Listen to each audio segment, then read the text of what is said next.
I had to cut you off there, but you did have a bonus 5 minutes there. It's now time for our fireside chat.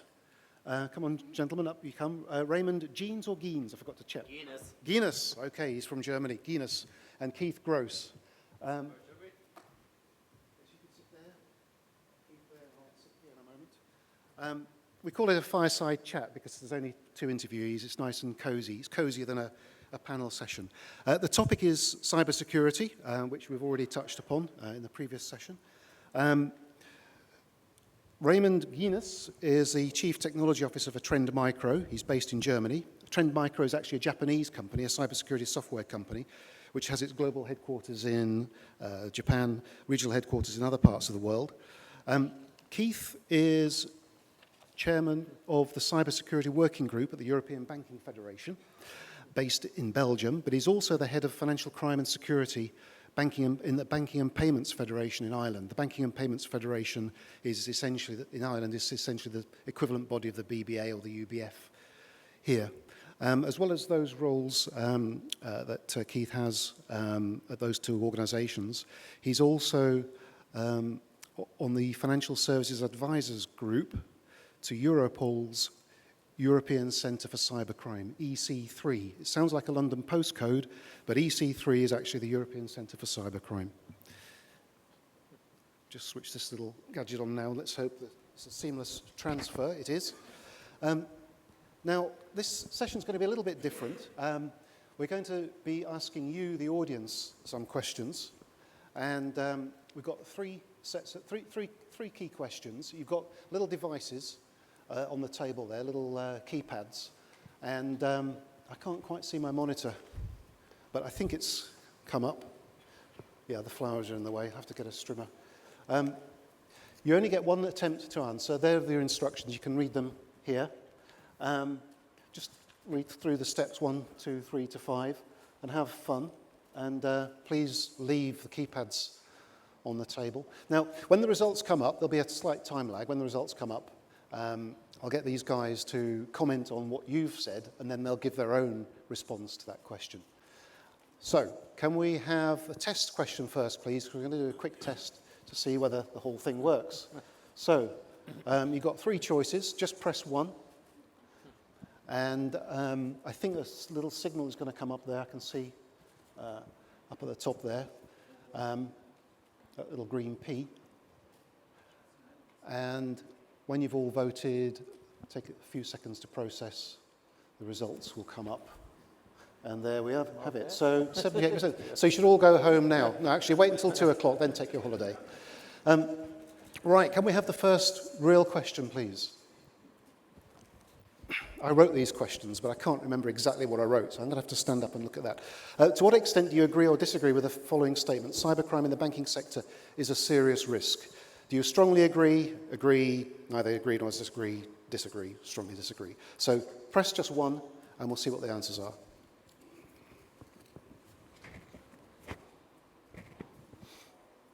You can see the screen all right, can you? We see it from here. Yeah.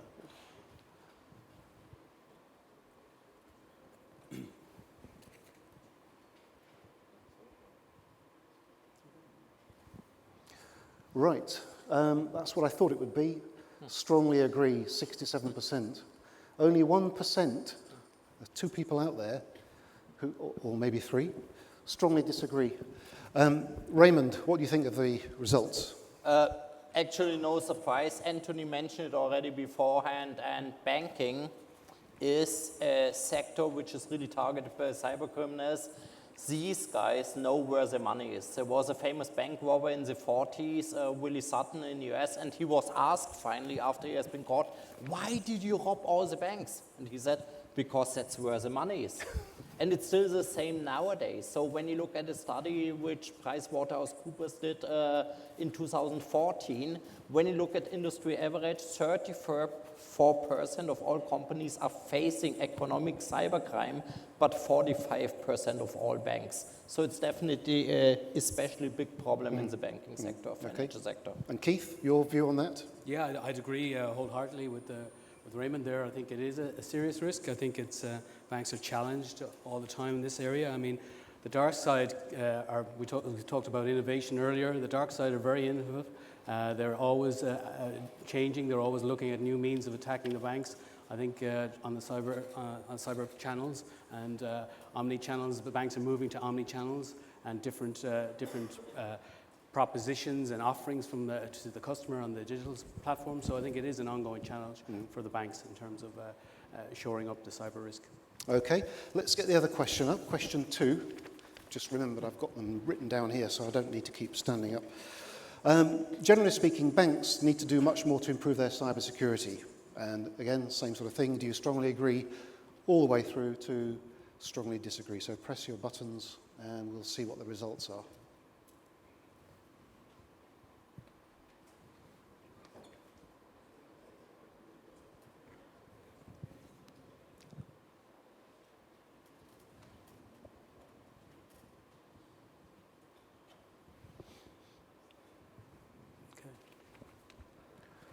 Right, well, it's 44% and 43% strongly agree or agree, so it's 87% in total agree with that statement. Again, Raymond, that's probably music to your ears, being a cybersecurity software vendor. On one hand, yes. On the other hand, it's pretty logical based on question number 1. So me, it's really, I think all the banks have done their job in doing a proper risk assessment. I sometimes wonder, have they developed defines the proper risk appetite and then the risk management around it. But it's clear nowadays, if they don't do it, the regulators will do it. Like the Banking Control Commission in the Lebanon clearly stated, IT security needs to be improved. Bank of England did several things. I still remember when we had all the point of sales incidents in US, Target, Home Depot, all the others. Out of the sudden, last year, President Obama, presidential order, we need to use chip and PIN. I was in US 2 weeks ago, and it was the first time ever in US I paid with chip and PIN, which is standard in the Middle East, which is standard in Europe, but US was the wild, wild west in terms of credit card fraud. So no surprise that before that a credit card was swiped in US from somebody here. Keith?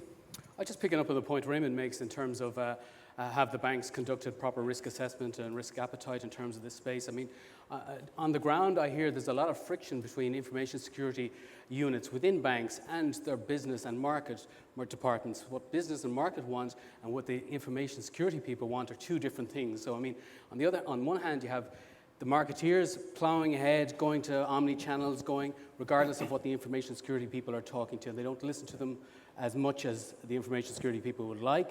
And I think in the future, in order to conduct a proper risk assessment, the IT and information security people must be more aligned to the businesses. And I think they understand the business needs, understand the business wants. And I think that's very important from an IT security perspective. I think that's half the battle, if they listen to what the business wants and needs, and also the customer needs as well.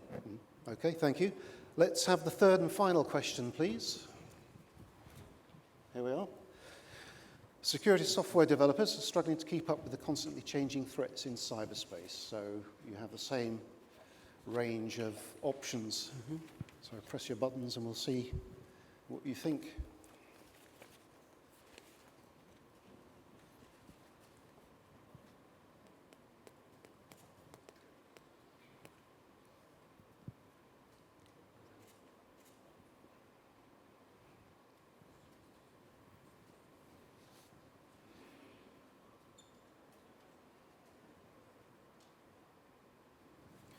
Right, it's 25% strongly agree, 48% agree.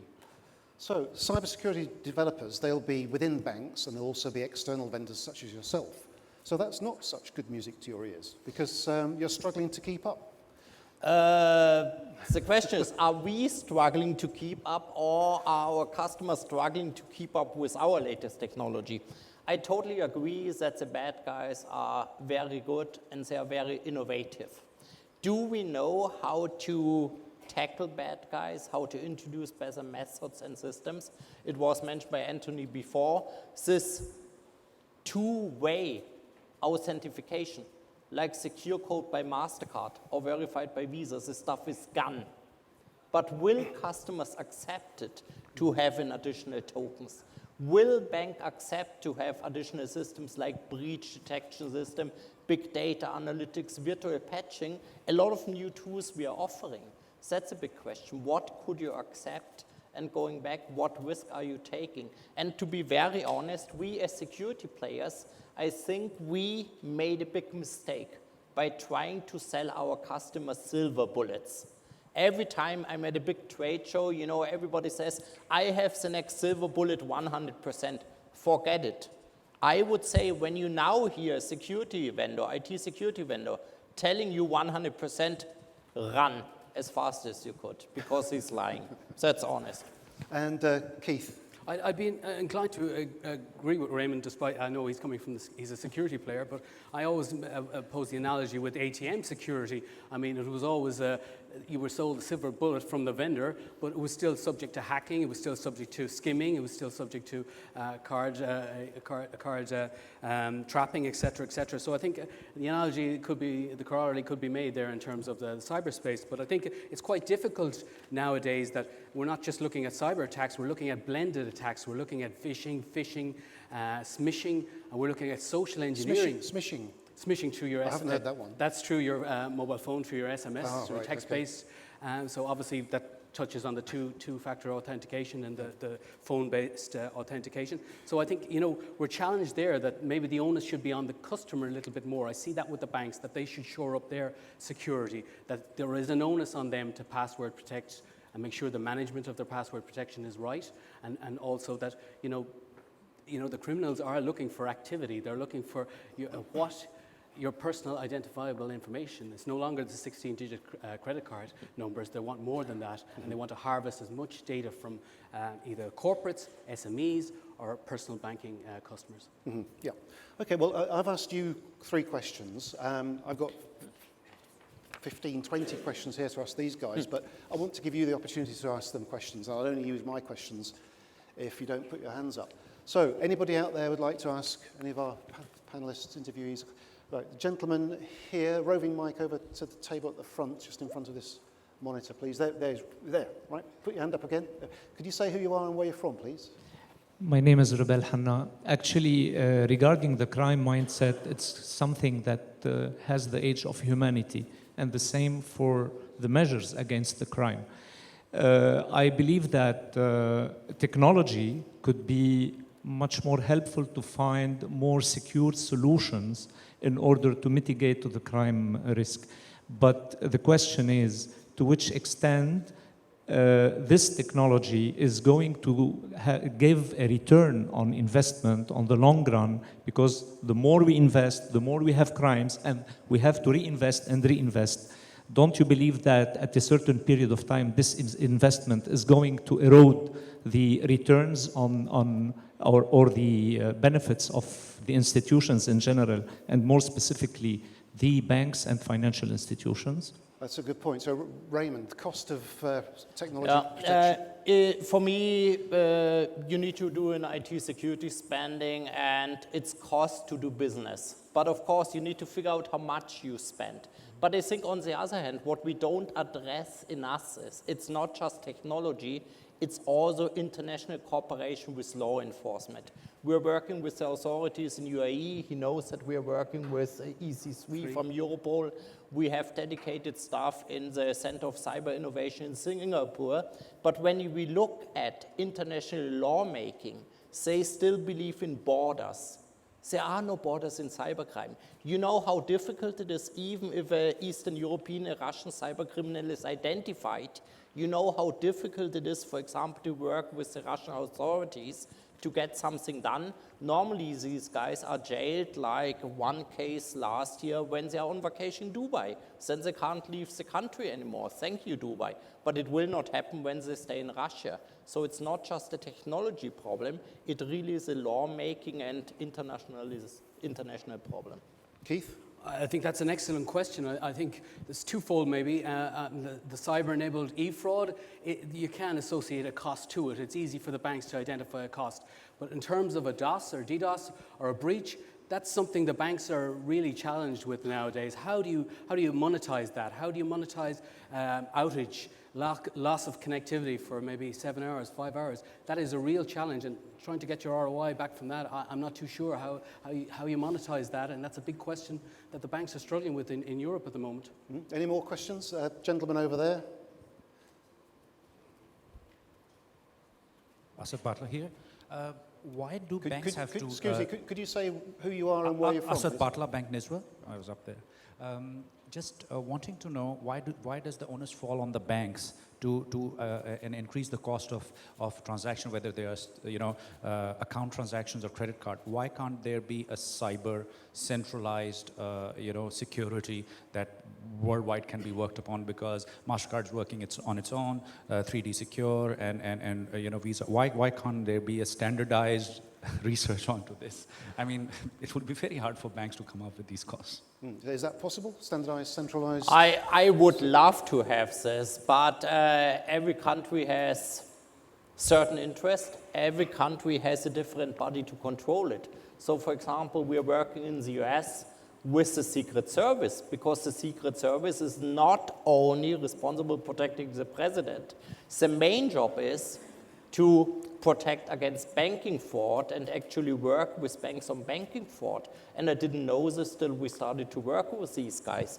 It's different in UK, it's different in my home country in Germany, it's different in the Netherlands. Even the definition, what is a cybercrime, what is a banking fraud activity, is different by country. So I have, unfortunately, I would love it, I have little hope in a standardization there. But Keith, your role is to kind of standardize and collaborate and yeah, a little bit. I mean, I think it's a slowly catching monkey situation. I think it's, as Raymond said, it's very different. Europe is a 28-member union state, but it's very different judicial systems, very different prosecution systems. But I mean, I think what we've done at the European Banking Federation, I think maybe this is a takeaway for the UAE and beyond, is that try and link up with law enforcement, try and get a special point of contact in terms of your cybersecurity unit at the police. I think it's important that you build that link, you foster that link. Trust is key in this.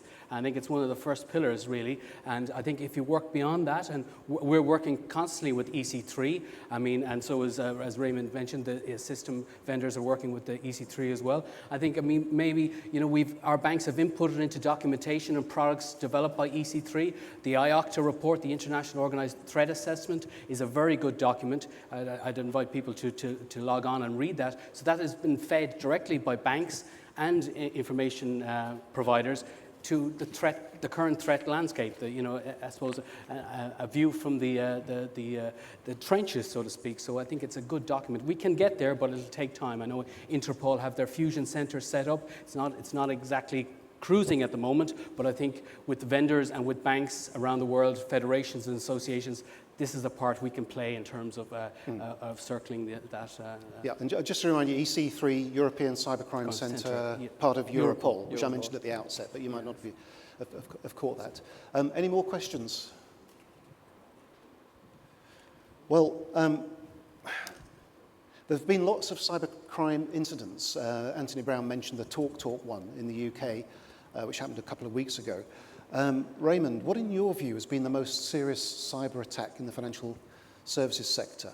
And what were the consequences? You don't have to name, it'd be good if you could name names, but they might be your clients. But could you just give an example of very briefly? We've seen, of course, the usual insider threats, which is scary for me, because how could an insider grab so much information? But which bank was that? I don't want to talk which financial organizations it was, but there was one. There was one, there was a huge one, and a lot of data was stolen. We've seen a lot of insider, and we really wonder why we still see so many insider. But the thing is, I think we all need to be aware of that there is hacktivism. And we will see an increase of hacktivism. Hacktivism. Edward Snowden is a political statement. Yes. Edward Snowden was a hacktivist, and he was able to get all the top secret information out of the NSA. Why? A problem definitely with system design. We believe that there will be a lot of extortions. This is in our 2016 threat prediction.